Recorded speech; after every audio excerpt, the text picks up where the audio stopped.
ये बेसिकली आदमी दुष्ट भी नहीं है, ये देशद्रोही है। सिर्फ दुष्ट नहीं है, ये देशद्रोही है। और ये देशद्रोही होने के कारण इसका एक मिशन जो है कि भारत को नष्ट और भ्रष्ट कर देशद्रोही का आरोप कैसे लगा सकते हैं आप? दो बार के पूर्व मुख्यमंत्री है, सही सवाल है। सवाल का आंसर जानिए, कैसे ही देशद्रोही है। बिकॉज ये टुकड़े टुकड़े गैंग का जो एक कॉन्सेप्ट चल रहा है कि भारत को, जैसे सोवियत यूनियन को 1995 में टुकड़े टुकड़े बांटने के लिए CIA ने एक एजेंट छोड़ा। अगर एक भी काम वो दिखा दें, एक भी काम, तो मैं मूंछ कटवा लूँगा। कहीं भी एक भी पानी अगर स्वस्थ आता हो, स्वच्छ, क्लीन वाटर, तो मैं फ्री में आपको कहिए मैं 5 लाख रुपये आपको दूंगा। यही तो है, नाचे ना आवे तो अंगना टेर। जो विकास कार्य हुए हैं दिल्ली में, उनसे जनता खुश है या नहीं है सर? कौन सा विकास कार्य हुआ है दिल्ली में? जैसे सरकार कह रही है कि हमने अस्पताल बनाए, हमने शिक्षा को सुधार किया, हमने सड़कें अच्छी बना दी। मैं देखिए 25 सालों से दिल्ली में हूँ लगातार। मेरी पढ़ाई लिखाई और कारोबार जो भी वकालत का है, मैं पहले पत्रकार था, तो तमाम चीज़ से मैंने असेसमेंट किया है। और मुझे लग रहा है कि अब तक की सबसे जो घटिया सरकार होनी चाहिए, ये 10 साल 11 साल जो केजरीवाल की रही है, वो अब तक रही है। घटिया सरकार रही है? बहुत वो तो कह रहे हैं हमने दिल्ली को बहुत बेहतरीन काम किया है। अरे भाई, आप पत्रकार हो ना, have you research the different constituencies, assembly constituencies? You go and find out practically. अगर एक भी काम वो दिखा दें, एक भी काम, तो मैं मूंछ कटवा लूंगा। काम में वो गिनवाते सबसे मुफ्त की सेवाओं में गिनवाते, फिर फ्री बिजली और फ्री पानी। फ्री बिजली का है कि बिजली जो है उसकी मर्जी है, आए नहीं आए, और एक पॉइंट अगर ज़्यादा भी आ गया तो 3 गुना 4 गुना 7 गुना रेट लगता है। और उसका जो खामियाजा है, उन्होंने जो अन्य लोगों से, हाँ, उनको 270% रिचार्ज लगा दिए हैं। 270% सरचार्ज लगाए हुए हैं, समझ गए हैं। और उसके बाद जो पानी की बात कर रही हैं आप किसी भी कॉन्स्टिट्यूएंसी में चली जाइए, विधानसभा में, मतलब दिल्ली के विधानसभा 17 विधानसभा में, कहीं भी एक भी पानी अगर स्वस्थ आता हो, स्वच्छ, क्लीन वाटर, तो मैं फ्री में आपको कहिए मैं 5 लाख रुपये आपको दूंगा। लेकिन एक तरफ केजरीवाल जी आरोप लगा रहे कि हरियाणा वाले जहर मिला रहे पानी में। यही तो है, नाचे ना आवे तो अंगना टेर, इसको कहते हैं कि खुद तो काम आता नहीं है, केवल चोरी चमारी कटारी कर कर, झूठ बोलकर सरकार बना ली है, प्रलोभन देकर सरकार बना ली है अरविंद केजरीवाल आप पार्टी। और उसके बाद जो है अपने को, ये बेसिकली आदमी दुष्ट भी नहीं है, ये देशद्रोही है। सिर्फ दुष्ट नहीं है, ये देशद्रोही है। और ये देशद्रोही होने के कारण इसका एक मिशन जो है कि भारत को नष्ट और भ्रष्ट कर देशद्रोही का आरोप कैसे लगा सकते हैं आप? दो बार के पूर्व मुख्यमंत्री है, सही सवाल है। सवाल का आंसर जानिए, कैसे ही देशद्रोही है। बिकॉज ये टुकड़े टुकड़े गैंग का जो एक कॉन्सेप्ट चल रहा है कि भारत को, जैसे सोवियत यूनियन को 1995 में टुकड़े टुकड़े बांटने के लिए CIA ने एक एजेंट छोड़ा, हाँ, श्वेतलाना को छोड़ा, वो गोर्बाचोव की बेटी थी, तो उसको यूज किया, ठीक है ना। और उसको सोवियत यूनियन को टुकड़े टुकड़े में बांट कर क्या किया, एक रसिया बना दिया, यूक्रेन बना दिया, इस तरह से कई छोटे छोटे देशों में बांट दिया। अब सब देश को लड़ा भी रहा है, अमेरिका लड़ा तो रहा है ना, हाँ, और अपने को मुखिया बना हुआ है, मालिक। लेकिन आपके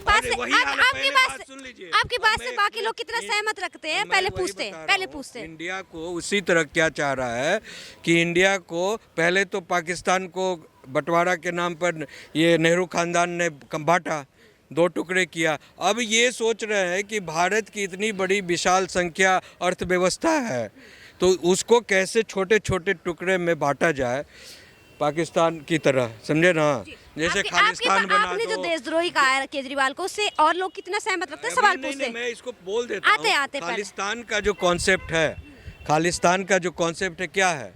और आज खुद जो है पन्नू जो है, वो एडवोकेट जो कहता है मैं एडवोकेट हूँ, समझे, वो कनाडा में बैठकर कह रहा है कि मैंने केजरीवाल को 135 करोड़ रुपए दिए हैं आप सरकार चलाने के लिए, यानी वो खालिस्तानी सरकार है, आप सरकार नहीं है। अब आप पूछ सकते हैं मेरी बात को कि लोग जो सर अभी ये कह रहे हैं कि जो केजरीवाल हैं वो देशद्रोही हैं, तो इस पे आप क्या कहना है? मैम देखो, जो देश को तोड़ने की बात करेगा तो सीधी सी बात है, देशद्रोही है। अगर देश और केजरीवाल से मैं बताऊं, केजरीवाल से बड़ा मनहूस पूरे हिंदुस्तान में मुख्यमंत्री नहीं देखा। वो मुख्य एक बात हो, बाबा जी को दिल्ली वालों में क्यों डिमांड हुई बाबा जी की, उनको क्यों आने का पड़ा यहाँ पे दिल्ली के अंदर? बाबा जी ने देख रहे हैं ना दिल्ली वाले के डेवलपमेंट देखे उत्तर प्रदेश के अंदर 25 करोड़ जनता कैसे संभाल ले बाद में। बट इस केजरीवाल पे छोटे रिचार्ज पे 3 करोड़ जनता नहीं संभाल रही है, 3 करोड़ जनता नहीं संभाल रही है। तो केजरीवाल ने करा क्या है? सिर्फ दिल्ली वालों को लूटने का और ठगने का काम करा है। उनने यमुना नहीं गंदे नाले से पर बना दी यमुना का। क्या हाल करा है केजरीवाल ने? 2 काम नहीं हुए केजरीवाल पे, यमुना साफ नहीं हुई थी और गंदगी नहीं हटी थी, वो पहाड़ बना खड़ा करा गया। तो फ्री की बात करता है। मैम फ्री क्या दिया केजरीवाल ने? मुझे एक बता दो कि फ्री केजरीवाल ने ये चीज़ दी है, एक बता दीजिए मुझे।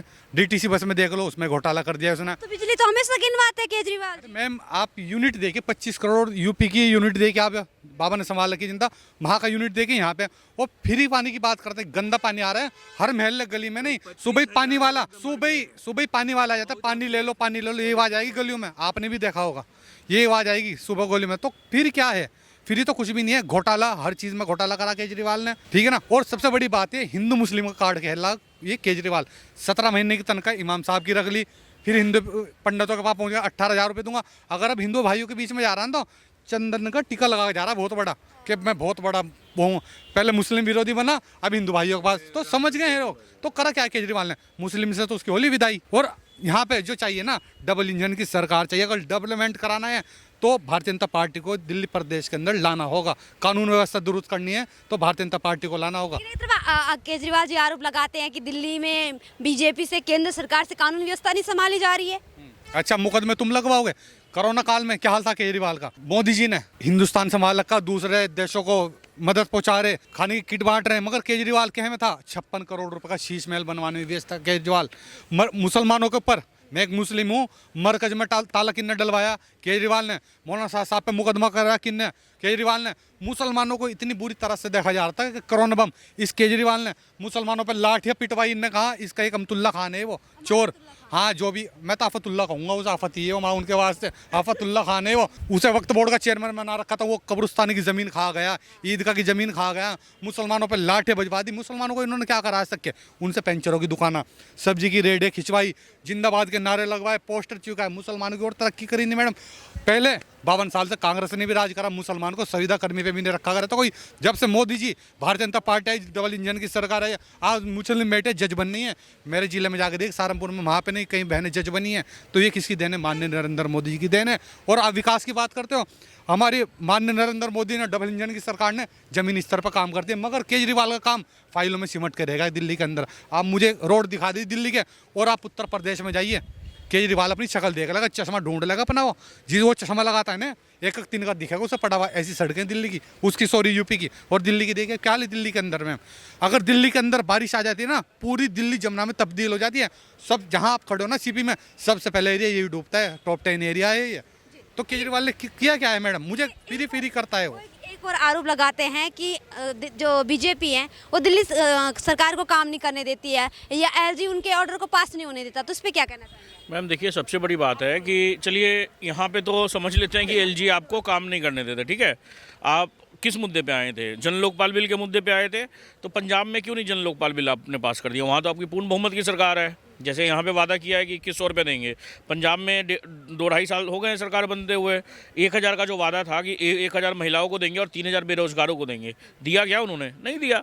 मैम ये सब बस दिखावा है। देखिए गर्मी में जब यहाँ पे पानी की शॉर्टेज थी तो बोल रहे थे हरियाणा पानी बंद कर देता है। जब यहाँ पे पानी का एक्सेस हो जाता है, फ्लडिंग आ जाती है, तो बोल देते हैं हरियाणा पानी एक्सेस छोड़ देता है। ये सब आरोप प्रत्यारोप ये खाली करते रहते हैं। आज देखिए कल का इनका एक बयान है, बोल रहे हैं कि दिल्ली को हमने बचा लिया बड़े जेनोसाइड से, कि हरियाणा ने उसमें पॉइजन मिला दिया पानी में, यमुना के पानी में।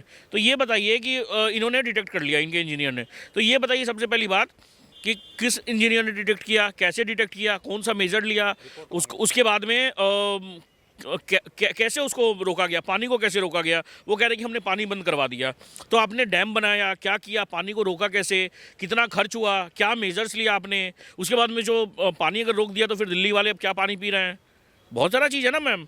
तो ये सब चीज़ बताइए, या तो अन्यथा नायाब सिंह सैनी जी को मेरे ख्याल से उनके ऊपर में डिफेमेशन केस करना चाहिए। समझे? सबसे बड़ी बात, डिफेमेशन केस जो है पहले भी हो चुका है इनके ऊपर में। कोई ये क्या, इनका थूक लो और चाट लो, बस वही चीज़ है।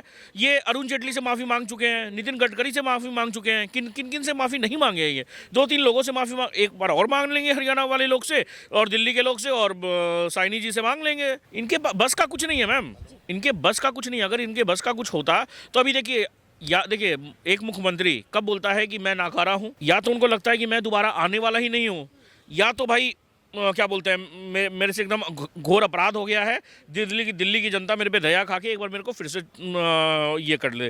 वो बोल रहे हैं कि सबसे बड़ी बात वो क्या बोल रहे हैं कि मेरे से 3 काम नहीं हुए हैं। जो 3 काम, बेसिक 3 काम है, कोई बड़े 3 काम नहीं है। ये जो बोल रहे हैं कि यूरोप की तरह हम क्या बोलते हैं सड़कें बनाएंगे, ये सब यूरोप की तरह नहीं, आप नॉर्मल सड़कें बना दीजिए जिसमें गड्ढे नहीं हो, लोगों को परेशानी ना हो। ये तो कम से कम बेसिक फैसिलिटी तो दीजिए आप लोगों को।